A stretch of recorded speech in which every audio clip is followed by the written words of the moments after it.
crew of the B-29 that will hurl the cataclysm. Now to take off. On August 9th, with no official word from the Imperial Palace of an imminent Japanese surrender, a B-29 bomber took off for northern Kyushu. As the weather closed in, it diverted from its original target to the city of Nagasaki. A terrifying moment. From a great altitude, we see the atomic explosion. Nagasaki, where the Strategic Air Forces loosed the second atomic bomb on August 9th. 18,000 of the city's 50,000 houses and buildings were destroyed. The plutonium bomb, called Fat Man, killed an estimated 70,000 of Nagasaki's citizens. The question now was whether this destruction would force the surrender, or would further atomic bombs and even an invasion of the Japanese homeland still be necessary.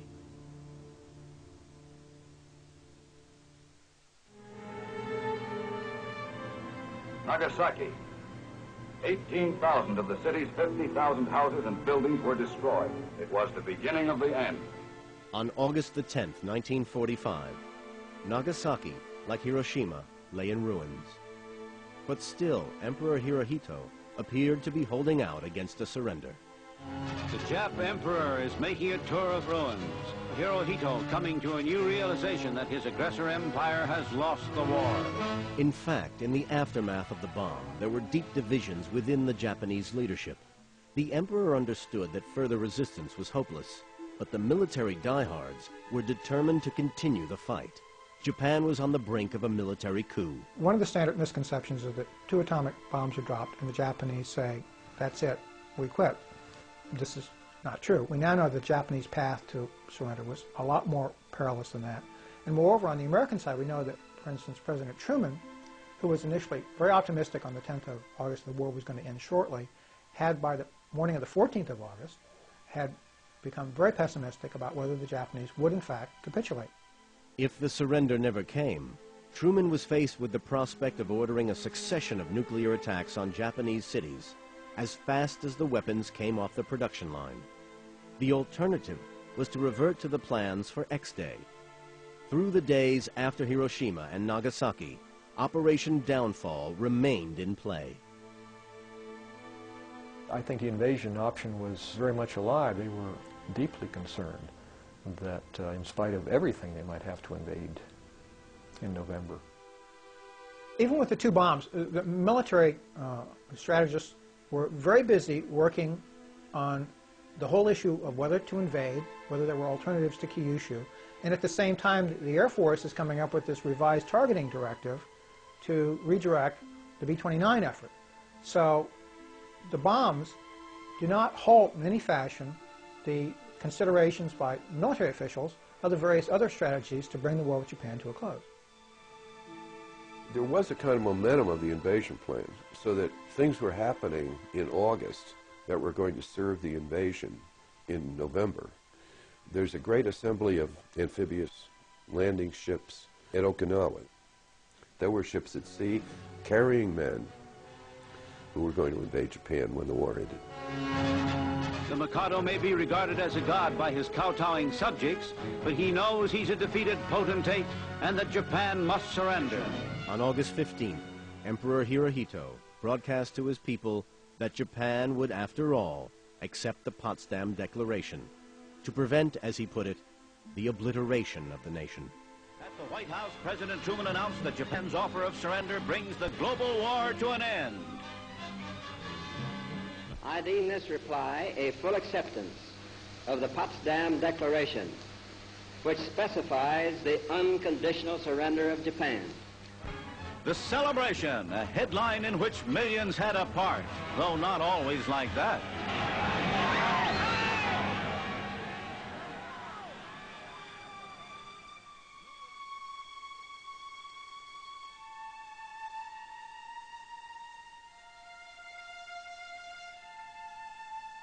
There is relief that war is coming to an end. Then there is a sense of real guilt toward the emperor. It was a very interesting phenomenon that many people felt so bad about the emperor for having to say this, that the emperor had decided to accept the Potsdam Declaration, it was going to bring the war to an end. He must really be suffering. Below, Japs bowed with reverence before their unseen emperor, who was now taking orders from Washington, D.C., USA. So many people going to the imperial palace, prostrating for not having done more to spare the emperor this shame, this embarrassment. At 1400, 30th August, the gleaming four-engine transport brought in General of the Army Douglas MacArthur. The future had begun. The formal surrender took place on September the 2nd. General MacArthur got his moment of glory, not on the beaches of Kyushu and the Kanto Plain, but on board the battleship Missouri in Tokyo Bay. In the shadow of the battleship's No. 2 16-inch gun turret, the fate of Japan was sealed forever. We are gathered here, representatives of the major warring powers, to sign the instrument of surrender at the places indicated. Japan accepted unconditional surrender according to the provisions of the Potsdam Declaration. These proceedings are closed.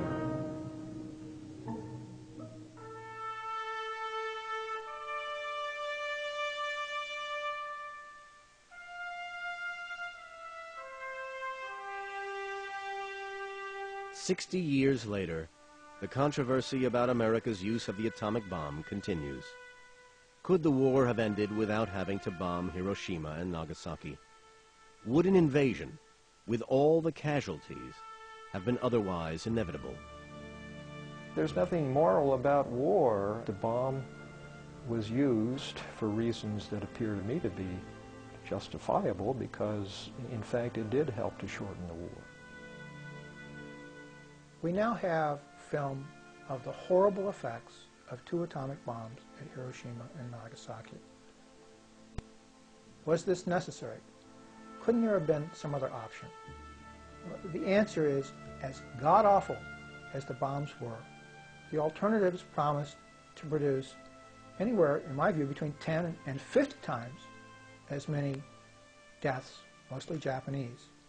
But you see, there are not any photographs, and there are no films of those lives saved.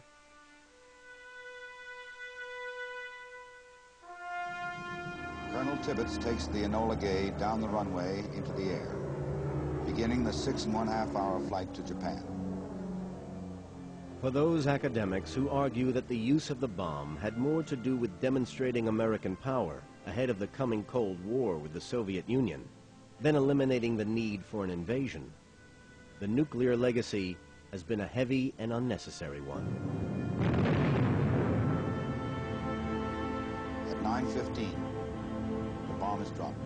The use of the bomb without warning, and remember we were in alliance with the Soviet Union, as an explosion without discussion with the Russians was bound to threaten them, as it was meant to, and was bound to lead to an arms race. Japan surrendered simply by pressure from a distance. That pressure was air power. The highest priority was to use the bomb and build as many more as you could to rush ahead. We are still paying the costs of that decision, and we may very well see in Britain and the United States the destruction of cities because of the expansion of the arms race that followed that. We are still paying that cost and probably will pay more of it.